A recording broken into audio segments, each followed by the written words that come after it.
What would you do if protecting someone meant risking everything you believed in?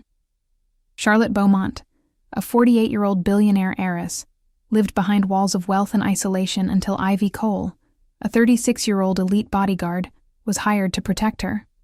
But Ivy didn't expect that the real danger would come from her own heart. Before we begin, please subscribe to the channel, hit that notification bell, and let me know in the comments where you're watching from. The black SUV pulled up to the marble steps. Inside, everything was about to change. The black SUV pulled up to the marble steps of the Beaumont mansion. Charlotte watched from her office window as the new bodyguard stepped out. Ivy Cole moved like liquid steel. Every step calculated, every glance strategic. Dark hair pulled back severely, charcoal suit tailored to perfection. She looked like she could kill someone with her bare hands and still make it to dinner on time. Charlotte sipped her champagne and frowned. Another one, she murmured to herself. How long will this one last? 3 bodyguards in 6 months. The first quit after 2 weeks, claiming Charlotte was impossible to work with. The second lasted a month before requesting a transfer. The third simply disappeared one morning, leaving only a resignation letter. Charlotte wasn't difficult. She was selective. She demanded excellence because mediocrity had no place in her world. The intercom buzzed. Ms. Beaumont, your new security detail is here. Send her up. Charlotte positioned herself behind her mahogany desk. Power projection was everything. Let this new woman understand the hierarchy from moment one. Ivy entered without knocking. Bold move. Ms. Beaumont. Her voice was deeper than expected, with traces of a southern accent she'd clearly worked to minimize. Ivy Cole, Executive Protection Specialist. No handshake offered. Professional distance maintained.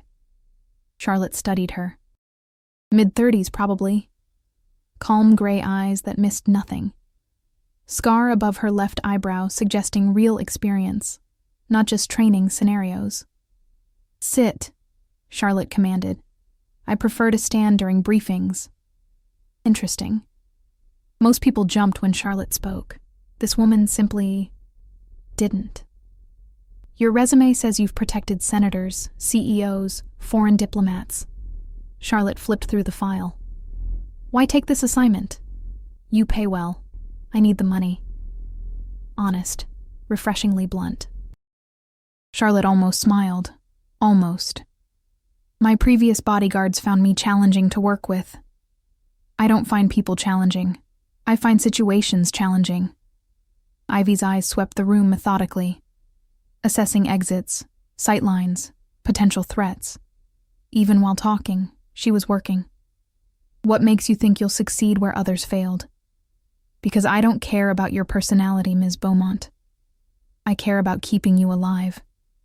The words hit like ice water. Cold, clinical, perfect. Charlotte felt something shift inside her chest. Not attraction. That would be ridiculous. But interest. When was the last time someone spoke to her without agenda, without manipulation, without trying to please her? I maintain a busy schedule, Charlotte continued. Board meetings, charity galas, international travel. I won't modify my life to accommodate security concerns. You won't have to. I adapt to your life, not the other way around. I value my privacy. I'm very good at being invisible. Are you? Charlotte leaned back. Because you seem quite present. For the first time, Ivy's composure cracked slightly. A micro-expression Charlotte almost missed. I mean professionally invisible, Ms. Beaumont. Of course you do. Silence stretched between them. Charlotte felt like she was playing chess, but couldn't identify her opponent's strategy. Your previous clients, Charlotte said. Were they satisfied with your services? I've never lost a client. To death or to quitting? Ivy's mouth almost twitched. Both. Charlotte found herself genuinely curious about this woman. When was the last time anyone surprised her? I'll be traveling to Paris next week. Business meetings, then a gallery opening. You'll accompany me. I'll need your full itinerary, guest lists, venue layouts, and security protocols. My assistant will provide everything. I work directly with you, not assistants. Another boundary established. This woman was methodical about creating professional distance. Fine. We'll meet tomorrow at 9 to review details. 7. Excuse me? 7 a.m. Security planning requires time. 9 doesn't leave adequate preparation. Charlotte blinked. No one dictated her schedule. No one. 7 is quite early. Security doesn't accommodate convenience. The audacity was breathtaking, and somehow refreshing. Very well, 7. Ivy nodded curtly. I'll need access to all building plans, staff schedules, and visitor logs. Done. Your daily routine, preferred restaurants, shopping locations, gym schedule. I don't go to gyms. Where do you exercise? I don't. Ivy's eyebrows raised fractionally. Diet restrictions? Medical conditions? Allergies? None of your business. It's literally my business, Ms. Beaumont. If you collapse from low blood sugar, I need to know whether to call an ambulance or grab orange juice. The logic was infuriating and undeniable. I'm perfectly healthy. Good. Preferred hospitals? I'm not planning to visit any hospitals. Neither was the senator I protected until someone tried to poison him. Charlotte felt a chill. The woman was serious. Deadly serious. Mount Sinai, Charlotte conceded. Emergency contacts? My lawyer. Family? Charlotte's expression hardened. My lawyer. Ivy made a note without comment. No prying, no judgment. Just professional documentation. Behavioral patterns I should know about? Habits that might affect security?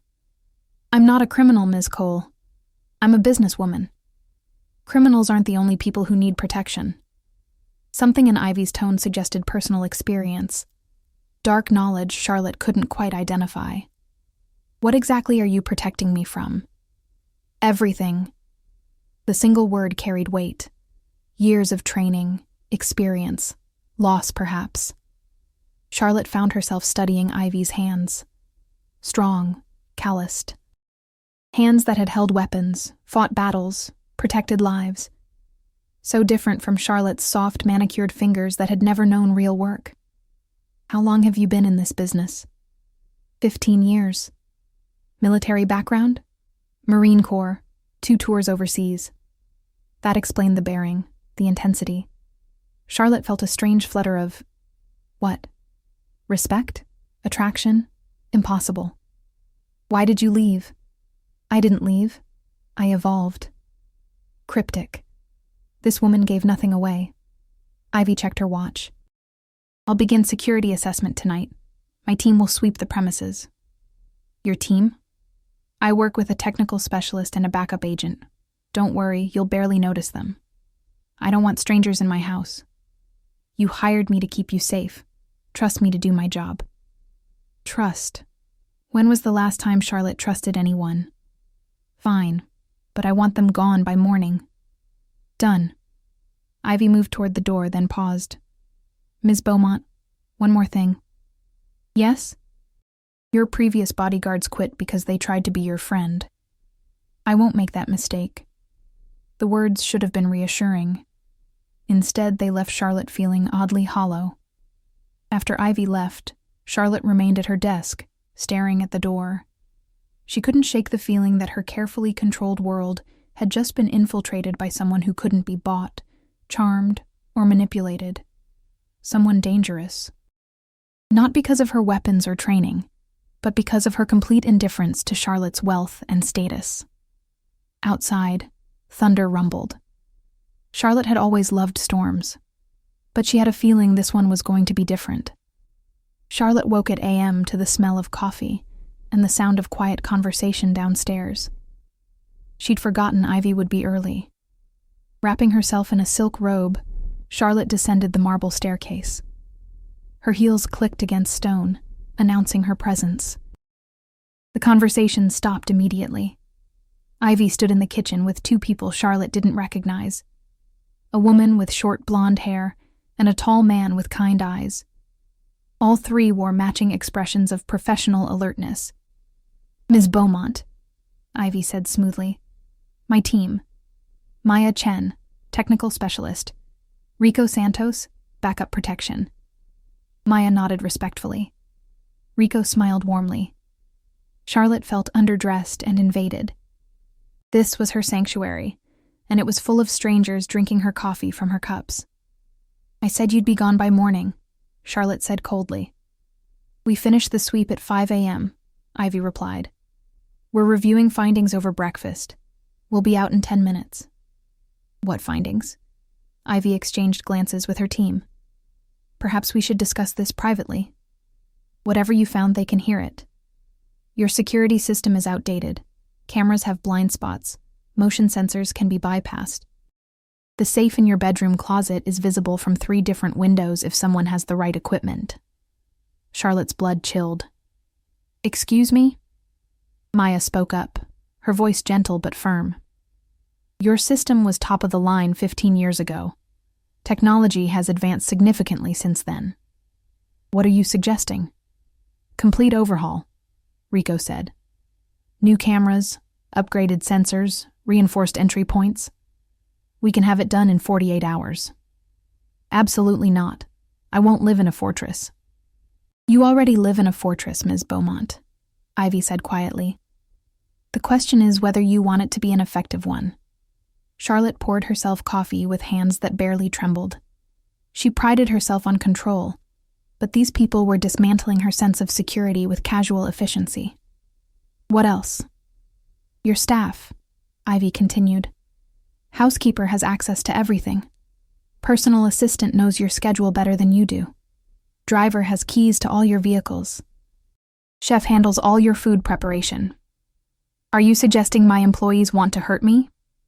"I'm suggesting they represent vulnerabilities. We need background checks, security protocols, limited access systems. These people have worked for me for years. I trust them." "Trust but verify," Maya said softly. "It's not personal. It's professional." Charlotte felt her world shrinking. Everyone was a potential threat. Every comfort was a security risk. "This is insane." "This is reality," Ivy said. "Wealthy individuals are targets. The higher your profile, the bigger the target. I keep a low profile." Rico pulled out a tablet, showing Charlotte a Google search of her name. Thousands of results. Photos from charity events, business articles, society pages. Your net worth is public knowledge. Your routine is documented. Your charitable activities are advertised. You're anything but low profile. Charlotte stared at the screen. She'd never considered how exposed her life really was. "What do you recommend?" "Vary your routes. Change your schedule randomly. Use decoy vehicles. Limit public appearances." "That sounds like prison." "It sounds like survival," Ivy said. The words hung in the air like a death sentence. Maya and Rico began packing their equipment. Efficient, quiet, professional. "We'll start upgrades tomorrow," Maya said. "Minimal disruption, maximum security." After they left, Charlotte found herself alone with Ivy for the first time. The silence felt different. More personal somehow. "Coffee?" Charlotte offered. "I don't drink caffeine on duty." "Water? Juice?" "I'm fine, thank you." Charlotte refilled her own cup, hyper-aware of Ivy's presence. The woman stood perfectly still, scanning the room constantly, never fully relaxed. "Do you ever stop working?" "No. That must be exhausting. I'm used to it." Charlotte sat at the kitchen island. Ivy remained standing, maintaining professional distance. "Tell me about Paris," Ivy said, pulling out a notebook. "Meeting locations, attendees, security arrangements. The board meeting is at our European headquarters, 15th floor, private conference room." Ivy made notes. "Guest list. 7 board members, our Paris office manager, and myself. Background on each board member?" Charlotte rattled off names and positions. Ivy wrote everything down meticulously. The gallery opening?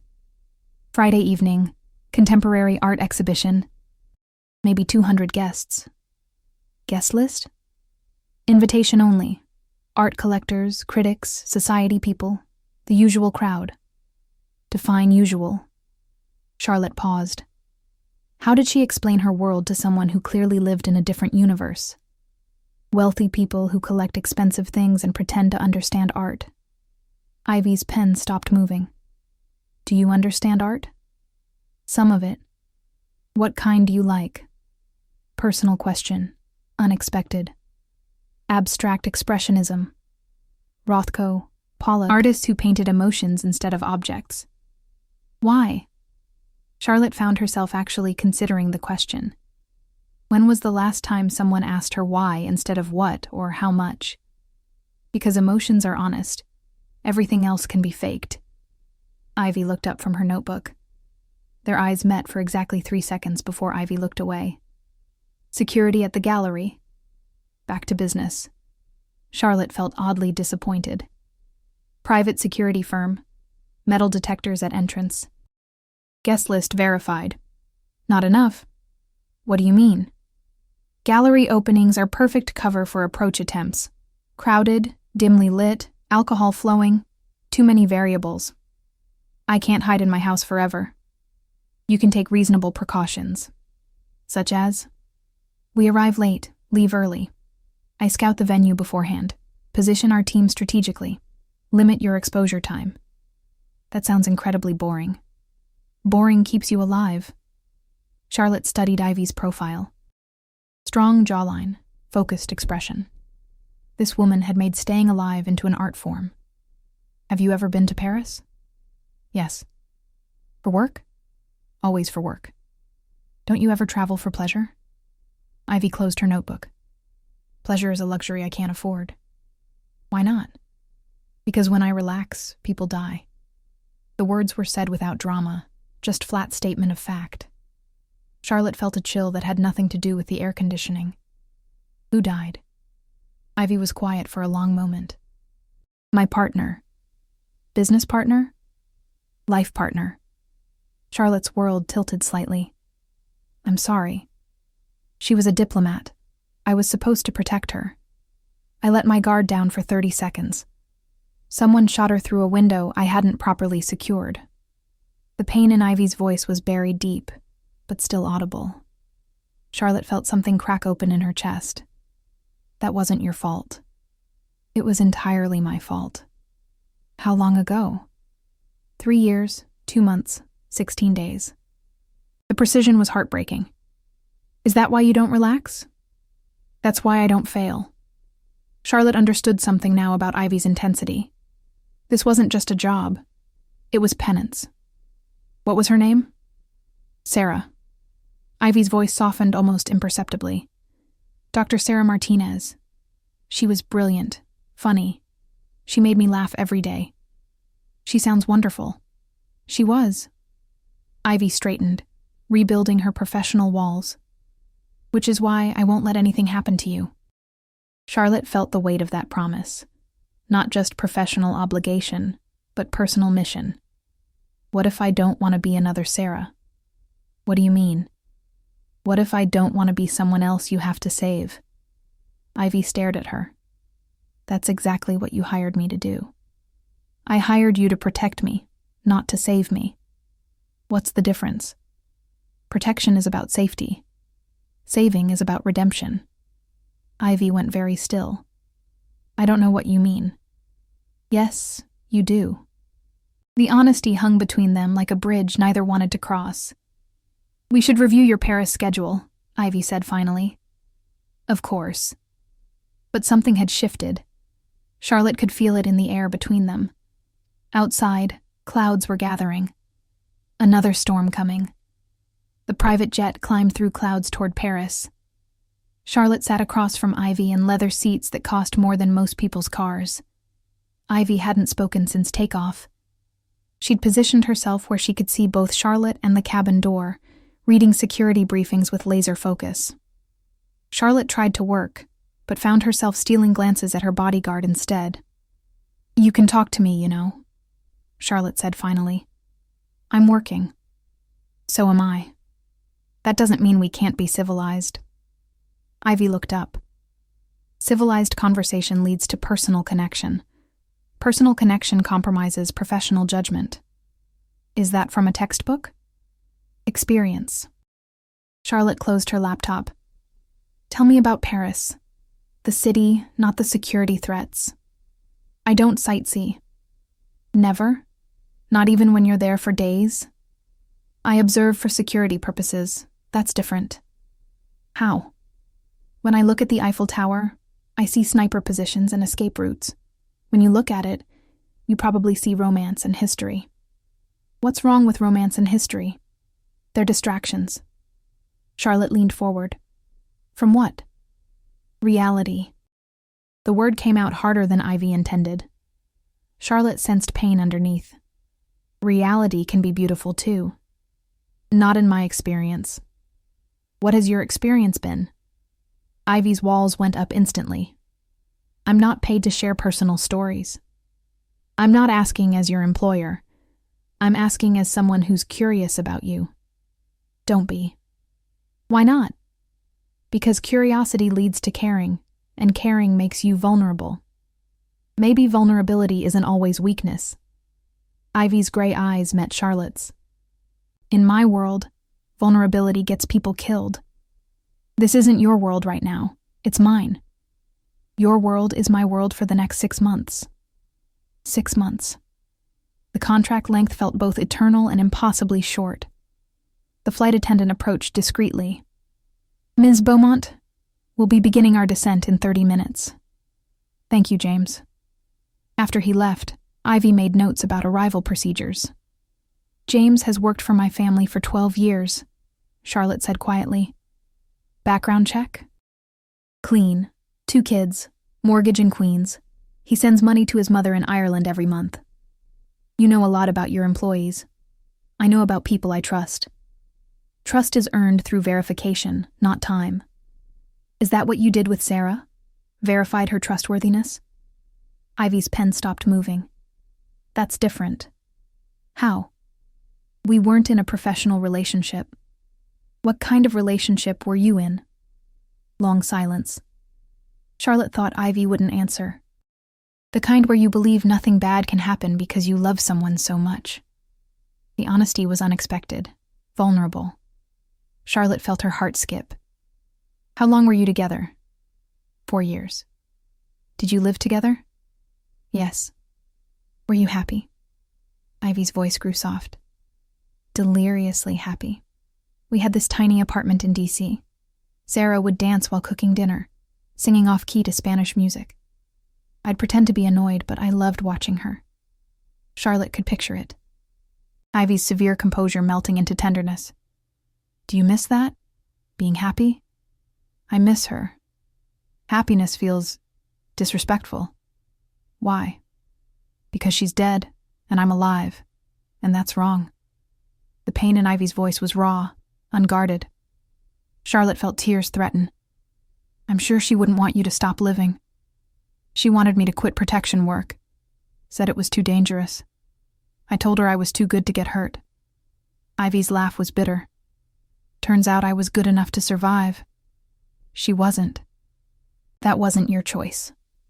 Every day I make choices that determine who lives and who dies. That day, I chose wrong. What choice did you make? I chose to trust a security briefing instead of my instincts. I chose to focus on the crowd instead of the building across the street. I chose to stand 6 inches to the left instead of 6 inches to the right. 6 inches? If I'd been standing 6 inches to the right, the bullet would have hit me instead of her. Charlotte felt the weight of survivor's guilt crushing Ivy's spirit. Maybe the universe needed you to survive. For what? Maybe to protect someone else who needs protecting. Ivy looked at Charlotte with something approaching surprise. Is that what you think this is? Cosmic purpose? I think some things happen for reasons we don't understand until later. I think some things happen because people make mistakes and other people die. The cynicism was armor, Charlotte realized. Protection against hope. Do you ever think about what Sarah would say if she could see you now? Ivy was quiet for a long time. She'd probably tell me I was being an idiot. Why? She always said I punished myself harder than anyone else ever could. Was she right? Usually. The pilot's voice came over the intercom. Ladies and gentlemen, we're beginning our descent into Paris. Ivy immediately switched back to professional mode. When we land, stay close. Let me exit first and clear the area. Don't talk to anyone I haven't cleared.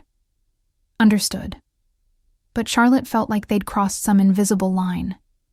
She'd seen behind Ivy's armor, glimpsed the woman underneath the bodyguard. It was dangerous territory, and they both knew it. The jet descended through evening clouds toward the city of light. Below them, Paris sparkled like scattered diamonds. "It's beautiful," Charlotte murmured, looking out the window. Ivy followed her gaze. For just a moment, her expression softened. "Yeah, it is." At Charles de Gaulle Airport, Ivy transformed into pure efficiency. She guided Charlotte through customs with military precision, scanning faces and exits constantly. A black Mercedes waited outside. Ivy checked the driver's ID twice before allowing Charlotte to enter. "Hotel George V," Ivy told the driver in perfect French. Charlotte raised an eyebrow. "You speak French?" "I speak 7 languages." "Which ones?" "Spanish, French, German, Arabic, Mandarin, Russian, and Portuguese." "Why so many?" "Protection work is international." The driver navigated Paris traffic while Ivy monitored their route on her phone. "We're being followed," Ivy said quietly. Charlotte's heart jumped. "What?" "Blue sedan, 3 cars back. Been with us since the airport." Ivy spoke rapidly to the driver in French. He nodded and took the next right turn. "What's happening?" "Testing whether they're actually following us or just coincidentally traveling the same route." The blue sedan followed. Ivy's hand moved inside her jacket. "Stay calm. We're going to make one more turn." Charlotte's mouth went dry. This was really happening. The driver turned left onto a narrow side street. The blue sedan continued straight. "False alarm," Ivy said, relaxing slightly. "Probably just someone going to the same general area." "How do you stay so calm?" "Training. Also, most security concerns turn out to be nothing." "Most?" 95%. "What about the other 5%? "That's why I'm here." They reached the hotel as the sun was setting. The George V rose majestically against the Parisian sky, all golden light and elegant architecture.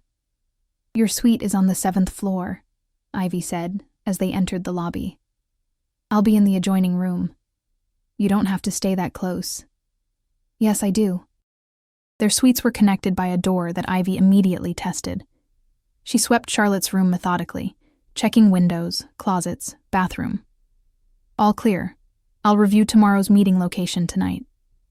"When do you sleep?" 4 hours, usually. 3 to 7 a.m. "That's not enough." "It's sufficient." Charlotte watched Ivy work. Even in a luxury hotel suite, she never fully relaxed. "Have dinner with me," Charlotte said impulsively. "I'll order room service and eat in my room." "I meant together. Downstairs in the restaurant." "That's not advisable." "Why not?" "Public exposure, uncontrolled environment, too many variables." "It's a 5-star hotel restaurant, not a war zone." "Those aren't mutually exclusive." Charlotte felt frustration building. "I can't live like a prisoner." "You can live like someone who values her life." "What kind of life is it if I can't even have dinner with another human being?" "The kind where you wake up tomorrow morning."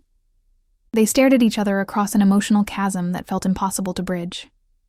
"Room service it is," Charlotte said finally. But something in her voice made Ivy pause. "Ms. Beaumont?" "Yes?" "If you want company while you eat, I can sit with you." "Not eat, but sit." It was a small concession, but it felt enormous. "I'd like that." An hour later, Charlotte ate quietly while Ivy sat across from her, maintaining professional vigilance. The food's excellent, Charlotte said. I'm sure it is. You don't know because you're not eating. I ate before. When? On the plane. You had an energy bar. Sufficient nutrition for current requirements. Charlotte set down her fork. Do you ever do anything just because it feels good? No. Why not? Because feeling good makes you careless. What if it makes you human instead? Ivy's eyes met hers. I can't afford to be human. Everyone deserves to be human. Not everyone gets what they deserve. Outside their window, Paris glittered in the darkness. Two women sat in golden light, separated by walls they didn't know how to tear down. But something was shifting. Charlotte could feel it. Tomorrow would bring new challenges, new boundaries to test. Tonight, they were just two people sharing space and silence. It felt like a beginning. The Beaumont Europe headquarters occupied an entire block in the 8th arrondissement. Charlotte had been attending board meetings here for 15 years, but today felt different. Ivy had arrived 2 hours early to inspect the building. She'd interviewed security personnel, tested elevator access, and mapped escape routes with methodical precision. The conference room is secure, she reported as Charlotte prepared for the meeting. However, I recommend limiting discussion of sensitive financial information. Why? The room isn't swept for electronic surveillance devices. Corporate espionage is common in international business. Charlotte stared at her. You think someone might be listening? I think assuming privacy in a business environment is naive. This is our building, our security, which makes it a prime target for infiltration. Charlotte felt paranoia creeping in. Was this what Ivy's world was like? Suspecting everyone, trusting nothing? I've had private conversations in that room hundreds of times. How many of your competitors knew about deals before they were publicly announced? Charlotte thought about it. Several, actually. She'd always assumed they had sources in regulatory agencies. You think it's possible? I think everything is possible until proven otherwise. They rode the elevator to the 15th floor in silence. Charlotte found herself standing closer to Ivy than necessary, drawing comfort from her solid presence. The conference room buzzed with quiet conversation. 7 board members sat around a mahogany table that cost more than most people's houses. Charlotte! Henri Dubois, the Paris office manager, rose to greet her. You look magnificent as always. Henri was charming, sophisticated, and had been pursuing Charlotte romantically for 3 years. She'd never encouraged him, but he persisted with French determination. Ivy positioned herself near the door, scanning faces and body language. Shall we begin? Charlotte took her seat at the head of the table. For 2 hours they discussed quarterly reports, market projections, and expansion strategies. Charlotte noticed Ivy never stopped observing. During a coffee break, Henri approached Charlotte privately. Your new security person seems quite intense, he said, glancing at Ivy. She's very good at her job. She's also very beautiful, in a dangerous sort of way. Charlotte felt an unexpected stab of... what? Jealousy. Impossible. I hadn't noticed. Henri laughed. Of course you hadn't. You notice only balance sheets and profit margins. That's not true. When was the last time you noticed a beautiful woman, Charlotte? The question caught her off guard. When had she last noticed anyone that way? She looked at Ivy, who was speaking quietly with building security. Strong profile, alert posture, complete focus. Beautiful wasn't the right word. Compelling was more accurate. I don't have time for romantic entanglements, Charlotte said finally. You have time for whatever you choose to make time for. Henri. I'm not proposing marriage, chérie. Just dinner. Life is short. Not tonight. Tomorrow? Before Charlotte could answer, Ivy appeared beside them. Ms. Beaumont, we need to leave. Now. What's wrong? Suspicious individual in the lobby. Building security is investigating, but I want you out of here. Henri frowned. What sort of suspicious individual? Ivy ignored him completely. Ms. Beaumont, now. Charlotte had learned to trust Ivy's instincts. I'm sorry, Henri. We'll finish tomorrow. Ivy guided Charlotte to a service elevator she'd apparently scouted earlier. What did you see? Charlotte asked as they descended. Man in the lobby. Been there for 20 minutes. No apparent business. Watching elevator banks. Checking his phone constantly. Maybe he's waiting for someone. Maybe. Or maybe he's surveillance. They reached the parking garage. Ivy had Charlotte wait while she checked their car. Clear. Let's go. As they drove away, Charlotte looked back at the building. You really think someone was watching me? I think someone was watching something. Better safe than sorry. At the hotel, Ivy swept Charlotte's suite again while Charlotte changed for the evening. The gallery opening was in 2 hours. Charlotte chose a black cocktail dress that was elegant without being ostentatious. When she emerged from her bedroom, Ivy was waiting in a dark suit that fit her perfectly. You look... Charlotte began, then stopped. Professional? I was going to say striking. Ivy's composure cracked for just a moment. Thank you. The gallery was in the Marais district, housed in a converted mansion with soaring ceilings and exposed brick walls. Abstract paintings covered every surface, splashes of color against stark white backgrounds. Ivy positioned herself where she could see the entrance and most of the gallery space. Charlotte mingled with collectors and critics, discussing art and market trends, but she found herself constantly aware of Ivy's presence. The Pollock is magnificent, said a voice behind her. Charlotte turned to find an elegant woman about her age, with silver hair and knowing eyes. Dr. Isabelle Laurent, the woman introduced herself. Art historian. Charlotte Beaumont. I know who you are. Your foundation's support of emerging artists is admirable. They discussed the exhibition, while Charlotte sipped champagne. Isabelle was intelligent, cultured, and clearly attracted to Charlotte. Are you in Paris long? Isabelle asked.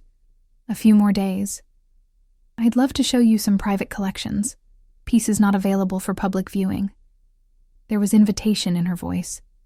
Charlotte felt a flutter of interest. That sounds fascinating. Wonderful. Shall we say tomorrow evening? I'd like that. Isabelle smiled and moved away.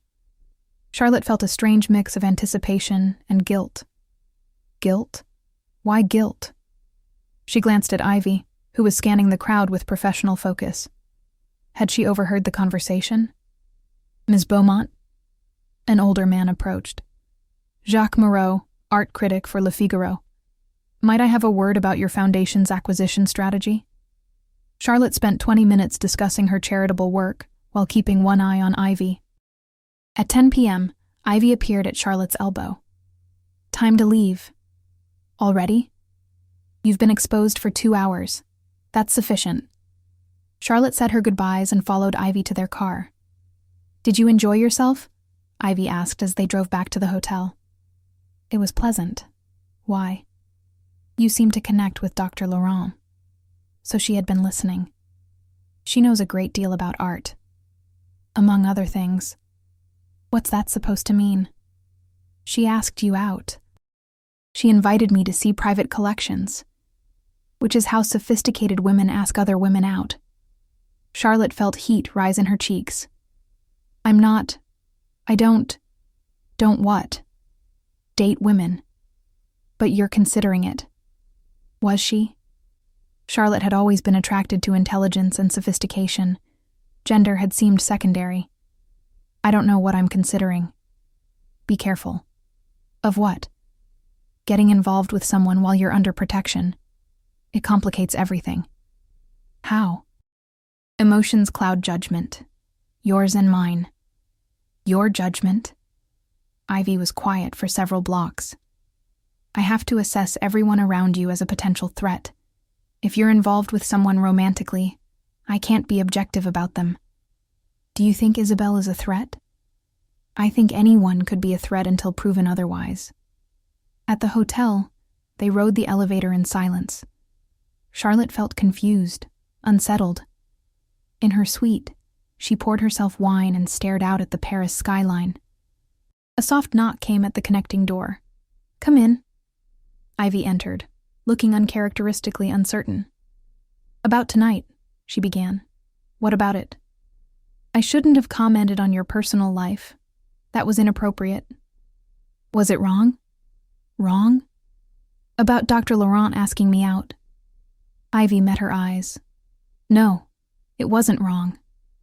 Have you always been so perceptive about people? It's part of the job. Is that all it is?" Long silence. "What do you mean?" "I mean, do you notice these things because you're trained to, or because you're—" "Because I'm what?" Charlotte lost her nerve. "Nothing. Forget it. Ms. Beaumont, Charlotte. When we're alone, call me Charlotte." "Charlotte," Ivy said carefully. "What were you going to ask?" "I was going to ask if you notice other women because you're attracted to women yourself." Ivy went very still. "Yes, I am." The admission hung between them like a bridge across dangerous water. "I thought so." "Does that make you uncomfortable?" "No, it makes me curious." "About what?" Charlotte took a deep breath. "About whether you've noticed me the way you noticed Dr. Laurent noticing me." Ivy's professional mask slipped completely. "Charlotte, it's a simple question, Ivy." "It's not simple at all." "Why not?" "Because the answer could change everything between us." "Maybe everything needs to change?" Ivy stepped backward, rebuilding her walls. "I should go." "Should you?" "Yes. Before we both make a mistake we can't take back." "What if it's not a mistake?" "It has to be." Ivy left quickly, closing the connecting door behind her. Charlotte stood alone in her suite, heart racing. Outside, Paris sparkled in the darkness, beautiful and dangerous, and full of possibilities. Something had shifted tonight. Something that couldn't be undone. Tomorrow would bring consequences neither of them could predict. But tonight, for the first time in years, Charlotte felt truly alive. Charlotte barely slept. She replayed the conversation with Ivy dozens of times, analyzing every word, every pause, every glance. At 7 a.m., she knocked on the connecting door. No answer. She tried again. Still nothing. Panic fluttered in her chest. Where was Ivy? Charlotte called down to the front desk. "Has my security detail checked out?" "No, Ms. Beaumont.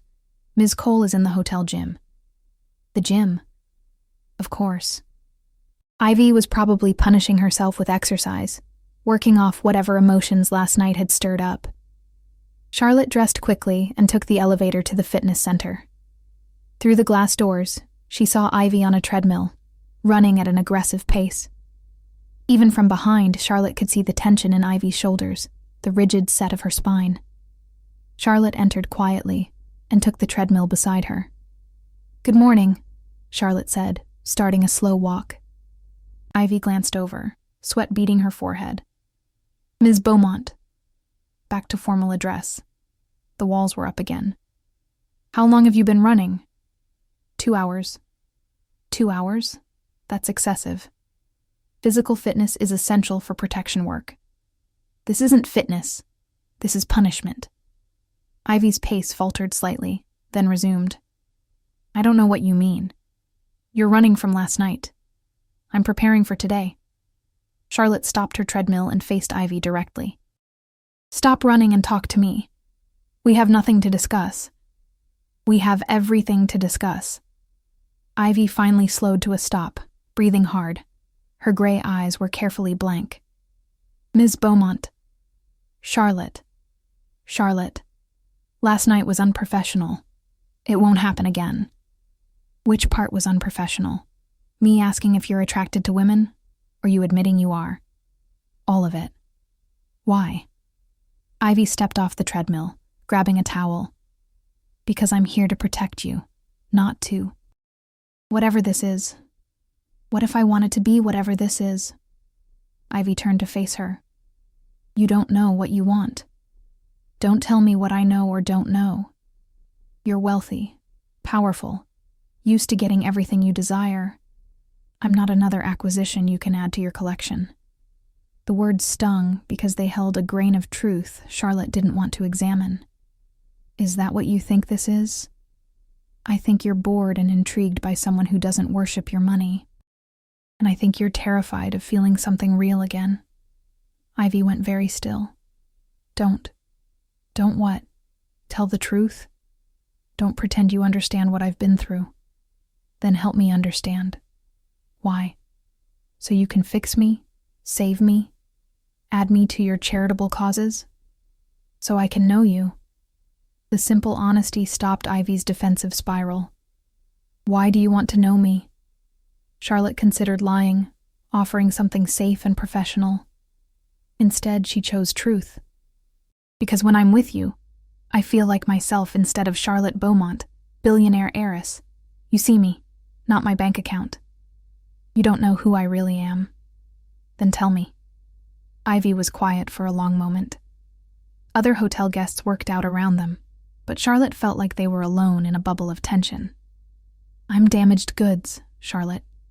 Sarah was the best person I ever knew, and I got her killed because I thought I was invincible. I can't love anyone else because I don't trust myself to keep them safe. What if they don't need you to keep them safe? Everyone needs protection from something. What do you need protection from? Myself. The admission was barely audible, but it hit Charlotte like a physical blow. Ivy, I should shower and review today's security arrangements. Ivy left quickly, leaving Charlotte standing alone among the exercise equipment. Charlotte returned to her suite and tried to work, but concentration was impossible. Every few minutes she heard movement from Ivy's room and wondered what she was thinking. At 10 a.m., Ivy knocked on the connecting door. Ready for the board meeting? Her professional mask was firmly in place, but Charlotte could see shadows under her eyes. Are you all right? I'm fine. Shall we go? The ride to the office was silent. Ivy spoke only to coordinate with building security and confirm elevator access. The board meeting proceeded normally until Henri Dubois made an unexpected announcement. I've received an acquisition offer for our Paris operations, he said, sliding a document across the table. The terms are quite generous. Charlotte scanned the proposal. The numbers were indeed generous. Suspiciously so. Who's the acquiring company? Sterling International, based in London. Charlotte frowned. I've never heard of them. They're a new player in European markets, aggressive expansion strategy. How did they know our Paris operations might be for sale? Henri shrugged. Word travels in business circles. But Charlotte felt uneasy. She glanced at Ivy, who was standing in her usual position near the door. Ivy's expression was carefully neutral, but something in her eyes suggested alertness. I'd like to table this discussion until I can research Sterling International more thoroughly, Charlotte said. Of course, Henry agreed, though their offer has a deadline, end of the week. Pressure tactics. Market reality. They have other opportunities.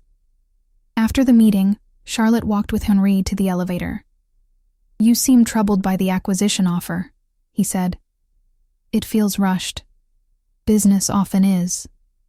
How exactly did Sterling International contact you? Their representative called directly. When? Yesterday afternoon. Charlotte felt a chill, the day after her arrival in Paris. What did you tell them about our operations? Only what's publicly available. But Henri's eyes didn't meet hers when he said it. In the car, Charlotte shared her concerns with Ivy. Suspicious timing, Ivy agreed. Professional competitors often use acquisition attempts to gather intelligence. You think that's what this is? I think everything should be verified before we assume good intentions. At the hotel, Charlotte called her legal team in New York to research Sterling International. The results were disturbing. Shell Company, her lawyer reported. Incorporated 3 weeks ago. No operational history. Funding sources unclear. Someone's fishing for information, Charlotte told Ivy. Or someone's planning something more serious. What do you mean? Corporate espionage often precedes more aggressive tactics.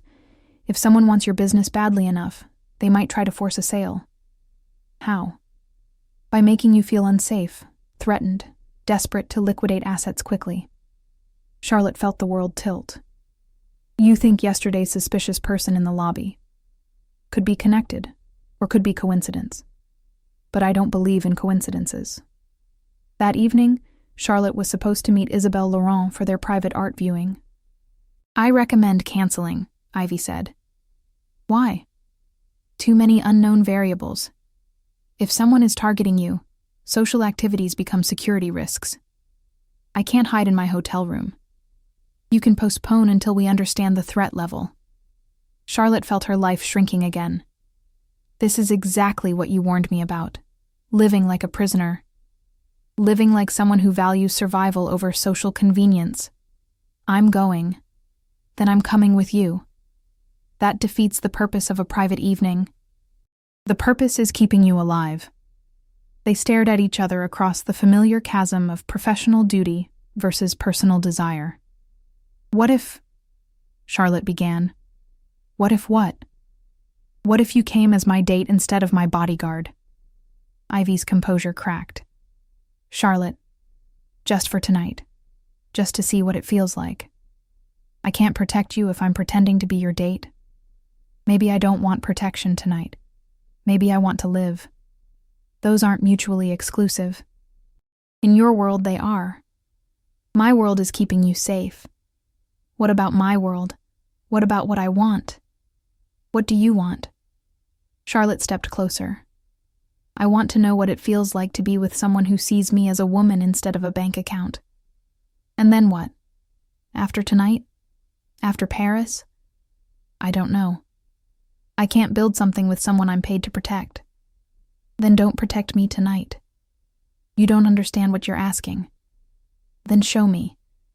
Ivy was quiet for a long moment, internal battle visible in her expression. If I do this, she said finally, everything changes. Everything has already changed. Charlotte, say yes. Ivy closed her eyes. When she opened them, something fundamental had shifted. Yes. Charlotte felt her heart stop and restart. But, Ivy continued, if there's any sign of danger, any threat at all, I go back to being your bodyguard. No questions, no arguments. Agreed. Ivy nodded slowly. Then we should get ready. As Charlotte prepared for the evening, she felt like she was preparing for something that would change her life forever. Outside, Paris waited in the gathering darkness. Tonight, for the first time since Sarah's death, Ivy would try to be something other than a protector. Tonight, Charlotte would discover whether the woman behind the bodyguard was everything she hoped she might be. The stakes had never been higher. The risk had never been greater. But the possibility of something real had never felt so close. Charlotte stood before her bedroom mirror, adjusting her earrings for the third time. It was ridiculous. She owned companies worth billions, negotiated deals that affected thousands of jobs, commanded rooms full of powerful people. But preparing for a date with Ivy made her hands shake like a teenager. A soft knock at the connecting door interrupted her thoughts. Come in. Ivy entered, and Charlotte's breath caught. Gone was the severe black suit. Instead, Ivy wore charcoal slacks and a deep blue shirt that brought out her eyes. Her hair was loose, framing her face softly. She looked beautiful, approachable, human. You look, Ivy began, then stopped. What? Stunning. The word was said quietly, but it hit Charlotte like thunder. So do you. They stood looking at each other across the room, both seeming unsure how to navigate this new territory. Shall we go? Ivy asked. Yes, but Ivy. What? For tonight, you're not Ms. Cole. You're just Ivy. A small smile touched Ivy's lips. And you're not Ms. Beaumont. Just Charlotte.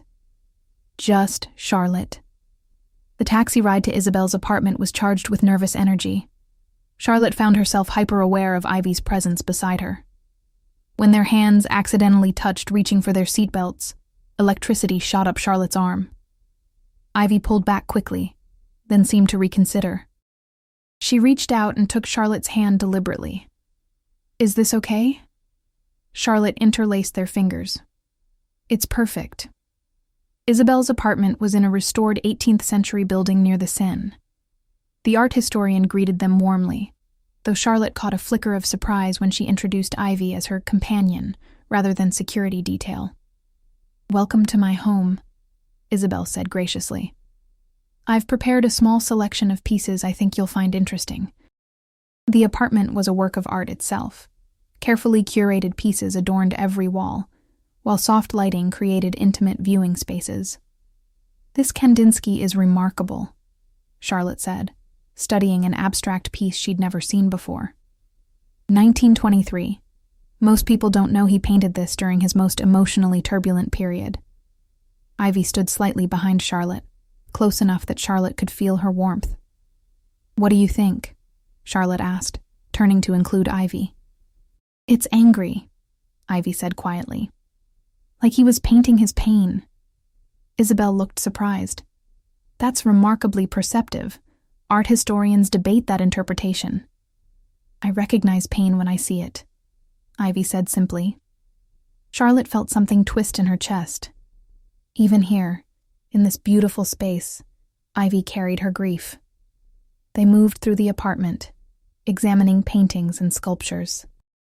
Charlotte noticed that Ivy stayed close but didn't crowd her, maintaining the perfect distance between protection and presence. "And this," Isabel said, stopping before a small canvas, "is my prize piece." Charlotte gasped. "Is that a Rothko?" 1958. The Blue Period. I acquired it privately from a collector in New York. The painting was magnificent, deep blues and purples that seemed to glow with inner light. Charlotte stepped closer, mesmerized. "It's like looking into the ocean at night, or into someone's soul," Ivy said softly. Their eyes met, and Charlotte felt the connection between them strengthen. Isabel served wine and small appetizers while they continued viewing. The conversation flowed easily, but Charlotte found herself more interested in Ivy's quiet observations than in art market trends. "You have excellent taste in companions," Isabel murmured to Charlotte when Ivy stepped away to examine a sculpture. "She's remarkable." "She's also completely devoted to you." "What do you mean?" "The way she watches you. Not like security, like someone in love." Charlotte felt her heart skip. "You think so?" "I know so. The question is whether you feel the same way." Before Charlotte could answer, Ivy returned to their group. "I should probably check in with hotel security," Ivy said quietly to Charlotte. "Of course." Ivy stepped onto the balcony to make her call, leaving Charlotte alone with Isabel. "She's special, isn't she?" Isabel said. "Very. Are you going to tell her how you feel?" "How do I feel?" Isabel smiled knowingly, like someone who's finally found what she's been looking for. Through the glass doors, Charlotte watched Ivy speaking on her phone. Professional, competent, beautiful. And yes, she was falling in love. The realization hit her like a physical blow. Ivy returned, her expression slightly tense. "Everything all right?" Charlotte asked. "Fine. Just routine check-in." But Charlotte caught something in Ivy's tone that suggested otherwise. They stayed another hour before Ivy politely suggested they should leave. "Thank you for a wonderful evening," Charlotte told Isabel as they prepared to go. "The pleasure was mine. You make a lovely couple." In the taxi back to their hotel, Charlotte felt bold with wine and possibility. "Did you enjoy yourself?" "More than I expected," Ivy admitted. "What did you expect?" "To spend the evening analyzing exits and watching for threats. And instead, I found myself watching you." The admission hung between them like a gift. "What did you see when you watched me?" "Someone beautiful, intelligent, passionate about things that matter." "Anything else?" Ivy was quiet for a moment. "Someone I could fall in love with if I let myself." Charlotte's heart stopped. "What's stopping you?" Fear. Of what? Of failing you the way I failed Sarah. I'm not Sarah. No, you're not. But I'm still the same person who made the choices that got her killed. Charlotte reached for Ivy's hand. What if you made different choices this time? What if I make the same mistakes? What if you don't? The taxi pulled up to their hotel. They rode the elevator in charged silence. At Charlotte's suite door, they paused. Would you like to come in? Charlotte asked. For coffee or wine or... Charlotte. Yes? If I come in, everything changes between us. I know. There's no going back to professional boundaries. I don't want to go back. You should be sure about this. I've never been more sure of anything. Ivy studied her face in the dim hallway light. What are you asking for? Whatever you're willing to give. And if I can only give tonight? If tomorrow I have to go back to being your bodyguard? Then we'll have tonight. Ivy closed her eyes, wrestling with internal demons Charlotte could only imagine. When she opened them again, the decision was made. Okay. Charlotte unlocked her door with trembling hands. Inside, they stood facing each other in the elegant sitting room, both suddenly uncertain. I don't know how to do this, Charlotte said. Do what? Be vulnerable with someone. I don't know how to stop being afraid, Ivy replied. Maybe we figure it out together. Charlotte stepped closer. May I touch you? Ivy nodded, not trusting her voice. Charlotte reached up and cupped Ivy's face gently. You're beautiful. Charlotte, I'm going to kiss you now. If you don't want me to, you should say so. Ivy's answer was to close the distance between them. The kiss was soft at first, tentative, then deeper as both women let years of loneliness and careful control melt away. When they broke apart, both were breathing hard. I should tell you something, Ivy said. What? The security check I made at Isabel's apartment? There was an issue. Charlotte's blood chilled. What kind of issue? Someone was watching the building, taking photos. Oh my God. I called for backup. They're handling it. Should we leave? Go somewhere else? We could, or we could trust that my team knows how to handle surveillance, and we could have the night we both want. Charlotte searched Ivy's face. What do you recommend? I recommend that for the next 8 hours, I stop being a bodyguard and start being a woman who's falling in love. And then we deal with whatever consequences come. Charlotte kissed her again, pouring all her longing into the connection. 8 hours, she whispered against Ivy's lips. 8 hours. Outside, Paris sparkled in the darkness, while two women finally stopped running from what they both desperately wanted. For 8 hours, they would pretend the world was safe. Tomorrow would bring reality, threats, and difficult choices. But tonight belonged to them. Charlotte woke to sunlight streaming through silk curtains and Ivy's arm around her waist. For a moment she lay perfectly still, afraid that moving would shatter the magic of the night before. Ivy stirred beside her, gray eyes opening slowly. When she saw Charlotte watching her, a small smile curved her lips. Good morning, Charlotte whispered. Good morning. They looked at each other in the golden light, both remembering every tender moment of the night they'd shared. Any regrets? Charlotte asked.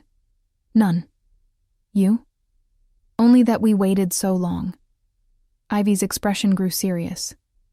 Charlotte, about today, I know, back to reality. The surveillance team I mentioned last night, they're still out there. Charlotte felt the world intrude on their perfect bubble. What do they want? We're going to find out. Ivy's phone buzzed. She reached for it, immediately alert. Maya, she answered. What's the situation? Charlotte watched Ivy's face grow increasingly tense as she listened. Understood. We'll be down in 20 minutes. She hung up and turned to Charlotte. We need to leave. Now. What's happening? The surveillance team from last night, they weren't corporate espionage. They were casing your movements for something bigger. Charlotte's blood turned to ice. What kind of something bigger? Maya intercepted communications suggesting a kidnapping attempt. Today, during your travel to the airport. Charlotte sat up quickly. Kidnapping? Professional team, well-funded, well-organized. They've been tracking your movements since you arrived in Paris. But how did they know my schedule? Ivy's expression darkened. Someone gave it to them. Who? We're working on that. Charlotte felt betrayal cut deep. Someone in her inner circle had sold her out. Pack quickly, Ivy said, already moving into professional mode. Only essentials. Where are we going? Safe house first, then alternative transportation out of the country. Charlotte threw clothes into a suitcase with shaking hands. Last night felt like a beautiful dream that harsh daylight had destroyed. Ivy was on her phone constantly, coordinating with her team. Maya's bringing a different car. Rico's securing the route. We'll use the service exit. What about the original threat? Sterling International? Likely connected. Create business pressure, then escalate to physical threats if acquisition fails. My God. Charlotte. Ivy stopped her frantic packing and took her hands. Look at me. Charlotte met her eyes. I will not let anything happen to you. Do you understand me? Yes. Whatever it takes, whatever I have to do. You will be safe. The intensity in Ivy's voice was both comforting and terrifying. Maya appeared at their door 20 minutes later, all efficiency and urgency. Vehicles ready. Clear route to safe house confirmed. What about the kidnapping team? Charlotte asked. 6 individuals, professional contractors. They're planning to intercept you en route to Charles de Gaulle. How do we avoid them? We don't go to Charles de Gaulle, Ivy said. Private airfield outside the city. Your plane's already being redirected. They moved through service corridors Charlotte had never seen, emerging into an underground garage where a nondescript sedan waited. Rico was behind the wheel, scanning constantly for threats. Clear for now, he reported, but that could change quickly. The drive to the safe house took 40 minutes through Paris streets Charlotte barely recognized. She found herself gripping Ivy's hand. How long have you known? Charlotte asked. About the threat? Suspected since yesterday. Confirmed this morning. Why didn't you tell me sooner? Because I wanted to give you one night. One perfect night before everything got complicated. The safe house was an unremarkable apartment in a residential neighborhood. Maya had equipment set up throughout, monitoring communications and tracking potential threats. We've identified the leak, Maya announced as they settled in.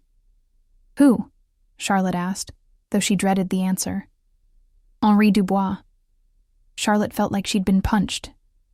Henri? Bank records show payments from Sterling International over the past 6 months. He's been feeding them information about your business and personal activities. But why? Money, most likely. Or coercion. Charlotte thought about Henri's romantic pursuit, his insistence on knowing her schedule. It had all been a lie. What happens now? We wait for your plane to be ready, then move you to the airfield, Ivy explained. And then? Then we reassess security protocols for all your operations. Charlotte nodded numbly. The scope of the betrayal was overwhelming. I'm sorry, Ivy said quietly when they were alone. For what? For letting you get close to danger. For not identifying the threat sooner. This isn't your fault. It's exactly my fault. I got distracted. By what? By you. Charlotte felt guilt crash over her. You think last night was a mistake? I think last night was the best night of my life. Which is exactly why it was dangerous. Ivy? I let my feelings compromise my judgment, just like I swore I never would again. You kept me safe. We're both fine. This time. The finality in Ivy's voice scared Charlotte more than the kidnapping threat. What are you saying? I'm saying that when we get back to New York, you need a different bodyguard. No. Charlotte, no. I won't let you punish us both because you're scared. I'm not scared. I'm realistic. You're terrified. Just like you've been terrified for 3 years. Ivy's face went cold. Don't. Sarah wouldn't want you to live like this, alone and afraid and punishing yourself. You don't know what Sarah would want. I know she loved you. And I know love doesn't want the person you care about to stop living. Tears threatened in Ivy's eyes. What if I can't keep you safe? What if you can? What if I fail again? What if you succeed? Maya interrupted before Ivy could respond. Plane's ready. We need to move.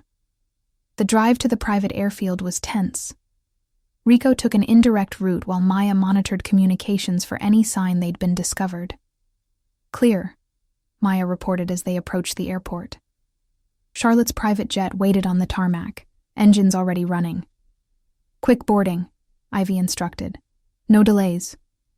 As they climbed the aircraft steps, Charlotte felt like she was leaving more than just Paris behind. Once airborne, Ivy remained in full professional mode. She coordinated with New York security, reviewed threat assessments, and planned enhanced protection protocols. Charlotte watched her rebuild the walls between them with surgical precision. We need to talk, Charlotte said when they were over the Atlantic. About enhanced security measures? About us. There is no us. Last night was, don't you dare call it a mistake. Ivy met her eyes. Last night was beautiful. It was also the end. Why does it have to be? Because I can't love you and protect you. They're mutually exclusive. What if you didn't have to protect me? That's my job. What if it wasn't? Ivy stared at her. What are you saying? I'm saying there are other security companies, other bodyguards. You'd fire me? I'd free you. To do what? To love me without conflict of interest. Ivy was quiet for a long time, processing the possibility. And if something happened to you after I left? Then it wouldn't be your fault. It would feel like my fault. Feelings aren't always facts. They flew in silence as Ivy wrestled with the decision. What would we be? Ivy asked finally. If I wasn't your bodyguard? 2 women who found each other against all odds. And if it doesn't work out? Then we'll have tried something real instead of living in fear. Ivy looked out at clouds passing below them. I don't know how to not be afraid. Then let's be afraid together. As the plane descended toward New York, Charlotte made her own decision. Ivy? Yes? I'm going to call my security company when we land. I'm going to tell them I need a different protection team. Charlotte. And then I'm going to ask a beautiful, brave woman if she'd like to have dinner with me. Not as my employee, but as someone I'm crazy about. And if she says no, then I'll respect that. But I'm going to ask. The plane touched down at Teterboro just after sunset. As they disembarked, Charlotte pulled out her phone. What are you doing? Ivy asked. Calling my security company. Wait. Charlotte paused. What if... Ivy began, then stopped. What if what? What if she says yes to dinner? Charlotte smiled, her heart soaring. Then we'll figure out what comes next. Ivy took a deep breath, and Charlotte watched her make the choice to live instead of just survive. Ask me, Ivy said quietly. Ivy Cole, would you like to have dinner with me tomorrow night? Yes, Charlotte Beaumont. I would. 6 months later, Charlotte sat in a small cafe in Brooklyn, watching Ivy laugh at something the waitress had said. She wore jeans and a sweater, her hair loose around her shoulders. She looked happy. Finally, genuinely happy. What are you thinking about? Ivy asked, reaching across to take Charlotte's hand. How different our lives are now. Better different or worse different? Infinitely better. Ivy squeezed her fingers. Even without the private jets and 5-star hotels? Charlotte had simplified her life dramatically. Smaller apartment, fewer business commitments, more time for what actually mattered. Especially without them. No regrets about giving up the billionaire lifestyle. My only regret is that we waited so long to be honest about what we wanted. Ivy leaned across the small table and kissed her softly. I love you. I love you too. Outside, Brooklyn hummed with evening life. Inside their little cafe, two women who'd found courage to choose love over fear planned their ordinary, extraordinary future together. Sometimes the most dangerous thing you can do is the safest thing of all. Trust your heart. And sometimes crossing the line leads you exactly where you belong.